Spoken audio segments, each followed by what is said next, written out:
નમસ્કાર, જય હિન્દ, વંદે માતરમ દોસ્તો, સ્વાગત છે આપ સૌનું ગુજરાત ટુડે ન્યૂઝમાં। ચાલો નજર કરીએ ગુજરાતના તમામ 34 જિલ્લાઓની નાની મોટી ખબરોએ। પરંતુ તે પહેલા તમે આ વિડિયો કયા જિલ્લા અથવા ગામ શહેર મહોલ્લાથી જોઈ રહ્યા છો તે અમને કોમેન્ટ કરીને જરૂર જણાવશો, જેથી અમે તમારા ગામ શહેર મહોલ્લાની ખબર તમારા સુધી સૌથી પહેલા પહોંચાડી શકીએ। ખબરોથી શરૂઆત કરવા પહેલા એક રિક્વેસ્ટ છે કે તમે આ વિડિયોને લાઈક કરી દો, કારણ કે જ્યારે તમે વિડિયોને લાઈક કરો છો ત્યારે જ YouTube અન્ય લોકોને આ વિડિયો બતાવે છે, તેથી અમારા માટે તમારો એક લાઈક ખૂબ જ જરૂરી છે।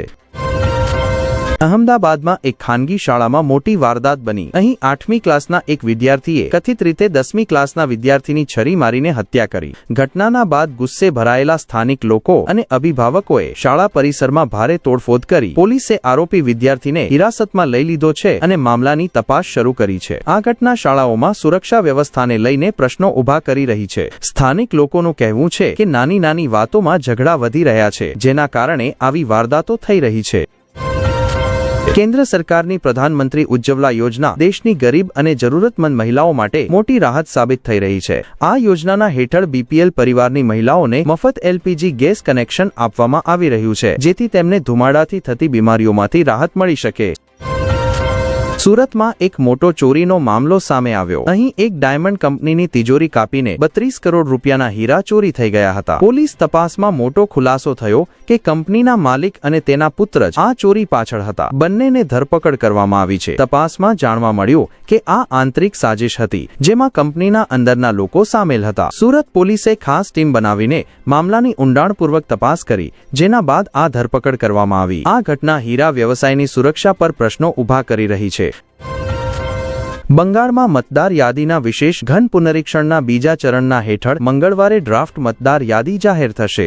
રાજ્યના મુખ્ય ચૂંટણી અધિકારીના જણાવ્યા મુજબ કુલ 58,20,898 લોકોના નામ કાપવામાં આવશે, જેમાં મૃત, ગુમ, સ્થળાંતરિત અને નકલી મતદારો સામેલ છે। 27 ઓક્ટોબર 2025 સુધી બંગાળમાં મતદારોની કુલ સંખ્યા 7,66,37,529 હતી, જે હવે 7,08,16,631 થઈ જશે। ગુજરાત એન્ટી ટેરરિસ્ટ સ્ક્વોડે રાજ્યમાં મોટી આતંકી સાજિશનો પર્દાફાશ કર્યો છે। એટીએસે એક ડોક્ટર સહિત અનેક શંકાસ્પદોને ધરપકડ કરી છે, જે કથિત રીતે આતંકી પ્રવૃત્તિઓમાં સામેલ હતા। તપાસમાં ISIS મોડ્યુલ સાથે જોડાયેલા હોવાનો શંકા વ્યક્ત કરવામાં આવી છે। ધરપકડ કરાયેલા લોકોની પૂછપરછમાં મહત્વપૂર્ણ માહિતી મળી છે।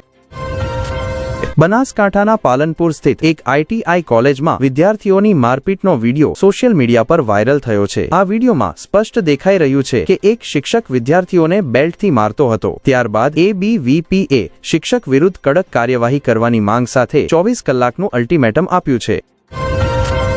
મોદી તેરી કબર ખોદેગી નારા પર સંસદમાં હંગામો। નડ્ડાએ કહ્યું, રાહુલ સોનિયાએ માફી માંગવી જોઈએ। પ્રિયંકાએ કહ્યું, અમને ખબર નથી કે રેલીમાં આ નારો કોણે લગાવ્યો।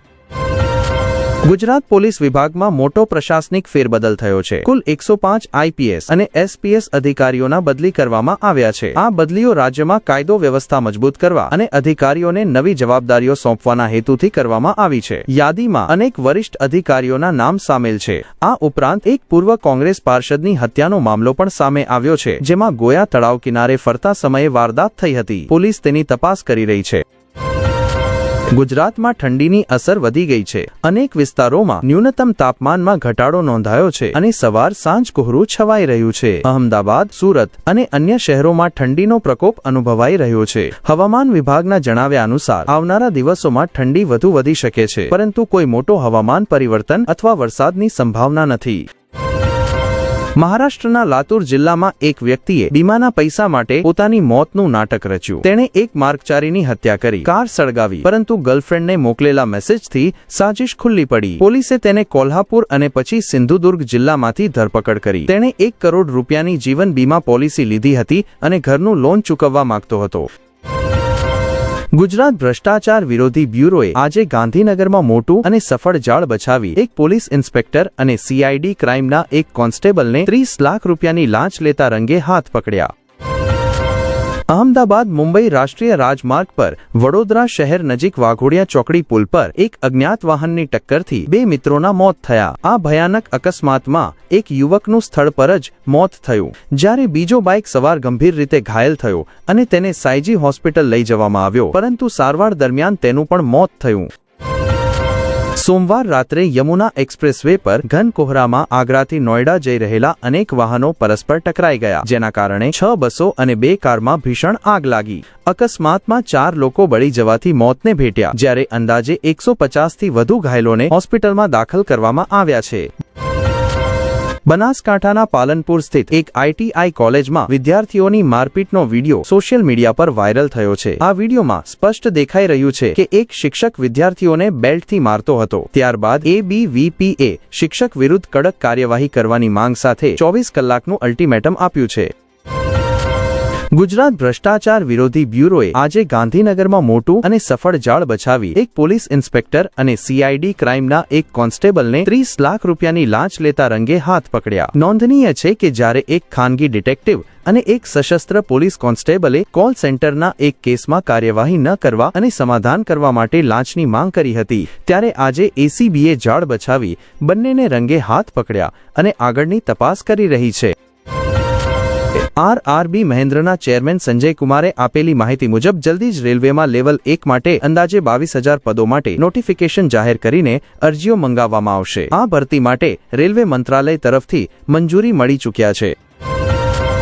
રાયપુર રેન્જ સાયબર પોલીસે શેર ટ્રેડિંગ અને ઓનલાઈન પાર્ટ ટાઈમ નોકરીના નામે ઠગી કરનારા મધ્યપ્રદેશ અને મહારાષ્ટ્રના 6 આરોપીઓને ધરપકડ કર્યા છે. આ આરોપીઓ વિરુદ્ધ દેશભરના 115 થાણાઓમાં ફરિયાદો નોંધાયેલી છે, જેમાં રાયપુરમાં 1,43 લાખ રૂપિયાની ઠગી સામેલ છે. આ ઠગો બેંક ખાતા વેચીને અથવા ઉપલબ્ધ કરાવીને ઠગી કરતા હતા, જેના બદલામાં તેમને 15,000થી 20,000 રૂપિયા મળતા હતા. પોલીસ આગળની તપાસ કરી રહી છે.